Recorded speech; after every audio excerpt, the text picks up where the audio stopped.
Olá, Brasil! Nessa apresentação especial gostaríamos de falar um pouco mais sobre a importância dos xilosantes Campo Grande na cobertura do solo para os sojicultores, principalmente aqueles produtores que estão no Mato Grosso, estão na Bahia, estão no Maranhão, estão no Piauí, estão no Goiás, em solos arenosos.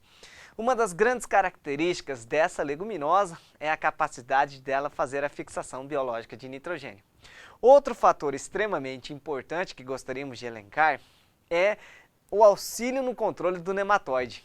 O Xilosantes Campo Grande foi desenvolvido pela Embrapa Gado de Corte e traz um resultado especial no fator de multiplicação dos nematóides platilencos. O fator de reprodução dele foi 0,1 e 0,0 nas duas cultivares que compõem o Xilosantes Campo Grande, que é a macrocéfala e a capitata. Então ele é um fator redutor de nematóide. O nematóide ele até tenta entrar nas raízes do Xilosantes Campo Grande, mas acaba achando uma barreira e ela não consegue entrar e acaba morrendo de fome. Então o sistema de multiplicação dela diminui por falta de comida. Isso é um aspecto extremamente importante porque ele, além de ajudar os produtores na fixação biológica de nitrogênio, ele reduz os nematóides. Vamos falar de algumas outras vantagens sobre essa leguminosa.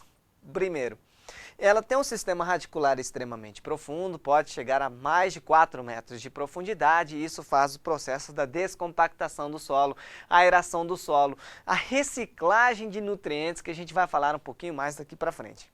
Outro fator extremamente importante, quando as raízes atingem seus 4 metros, 5 metros de profundidade, o produtor desseca o Xilosantes Campo Grande para poder plantar a soja. Então, ele vai fazer esses ductos, os caminhos para que a água da chuva infiltre com maior facilidade por causa da descompactação que ocorreu dentro do solo, fazendo com que os sedimentos não sejam lavados pela água da chuva. Outro fator extremamente importante, por causa da cobertura, faz com que a água da chuva infiltre com maior facilidade dentro desses ductos e essa camada de proteção leve apenas água e não os nutrientes então jogados pelos produtores. Se acontecer um caso como esse da erosão na propriedade dos produtores, o que acontece?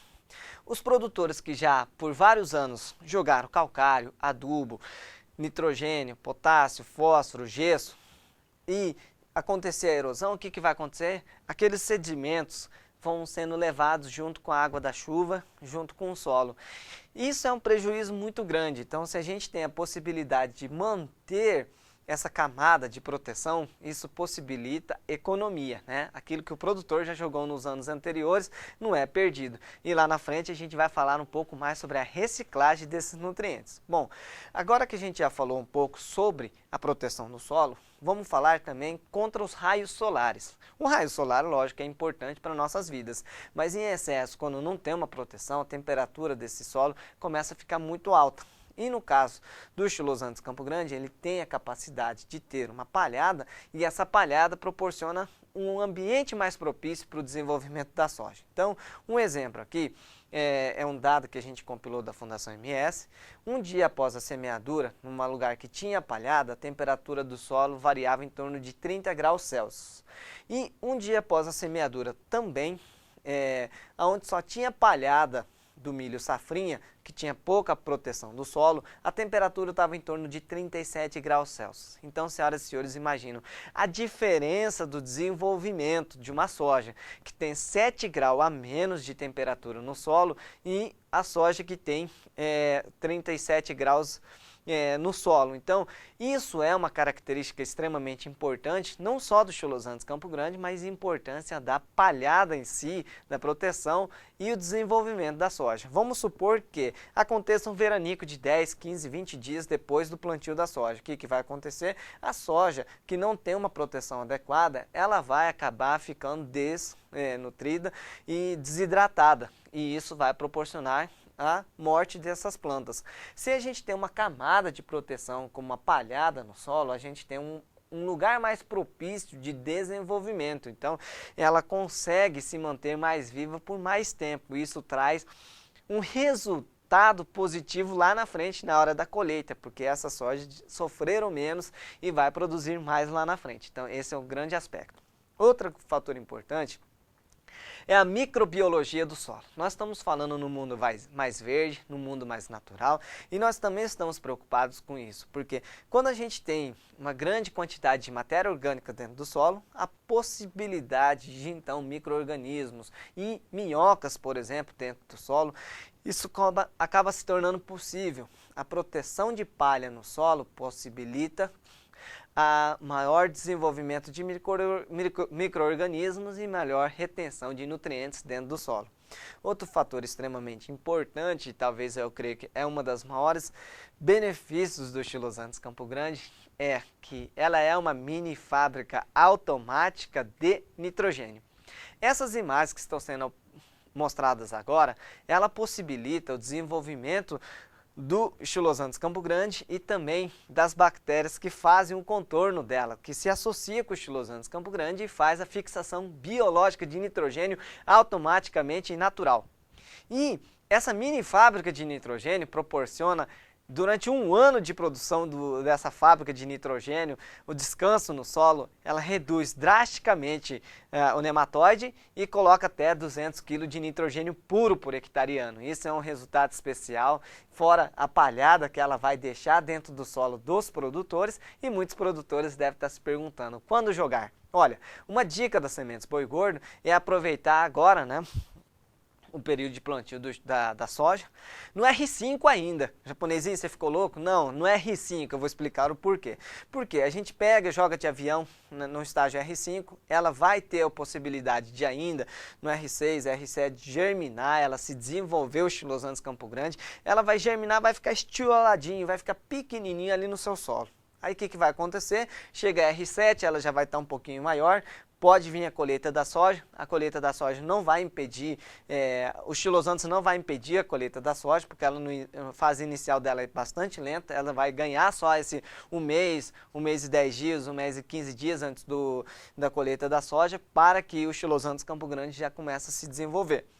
E japonesinho, e se vier a soja tiguera depois da colheita da soja? Olha que interessante, né? A soja tiguera, a soja guaxa, né? Ela tem a possibilidade de ser morta, sim, através do 2,4-D, porque o Xylos Andes Campo Grande aguenta até 1 litro de 2,4-D se tiver com mais de 6 folhas. Então, isso é uma coisa inacreditável, mas a gente tem realmente a propriedade, porque muitos produtores já fizeram utilização desse processo. E a gente desseca ela, logo lá na frente, ela vai matar a soja tiguera, vai dar uma estiolada no Xylos Andes Campo Grande, mas logo nos períodos das primeiras chuvas ela vai se desenvolver, vai se estabelecer, vai ajudar nosso ilha do controle do nematóide e vai começar a fazer o processo da fixação biológica e automática de nitrogênio dentro do solo dos produtores. Então o produtor vem, desseca, aí já vai ter o stand propício para plantio da soja. Vamos fazer 2 calendários interessantes. Aliás, são 3 calendários que gostaríamos de apresentar. Primeiro calendário é utilizar só na safrinha, né? Vamos supor, joga em janeiro agora, né? Deixa fevereiro, março, abril, maio, junho, julho, agosto, setembro, ela se desenvolver. No início de outubro, se um período de chuva for nesse processo, ou se o senhor quiser, pode deixar até no final de outubro para ela se desenvolver melhor, né? E deixa a última soja de plantio dentro da lavoura dos senhores. Aí depois, novembro, dezembro, já pode plantar a soja e vai ter um desenvolvimento especial. Outra alternativa é vamos trabalhar com 2 safras, né? Então, a gente joga também em janeiro, agora no 2016, né? E ela vai se desenvolver dentro desse processo, como a gente falou, a gente pode passar o 2,4-D para acabar com a soja tiguera, e ela vai se desenvolvendo, vai formando grande quantidade de massa, ela vai crescendo, em dezembro ela vai ter uma massa extraordinária. Janeiro também vai estar com bastante massa, senhoras e senhores poderão dessecar, então plantar o milho safrinha dentro desse caso, colheita em julho, né? Então isso é uma outra possibilidade interessante, aí vai ficar 3 meses de pousio e vai vir a soja novamente. Nos lugares que a infestação de nematóide é muito grande, uma outra dica é fazer o plantio em janeiro de 2016, vir com ela até dezembro do próximo ano, né, no 2016, e em janeiro também não plantar o milho safrinha e deixar quase 22 meses de descanso para ela eliminar por completo o nematóide e também auxiliar todo o processo de fixação biológica de nitrogênio e também matéria orgânica para produzir uma soja de excelente qualidade. Já vimos relatos de produtores que saiu de 30 sacas de soja para até 70 sacas de soja, trazendo resultados extraordinários, aonde ele não colhia muito bem a soja por causa do nematóide Platylencos. Então, essa é uma dica especial do Japonesinho e nós estamos à sua inteira disposição, pelo telefone que está aqui no seu vídeo. Nosso muito obrigado e até a próxima oportunidade. Até mais!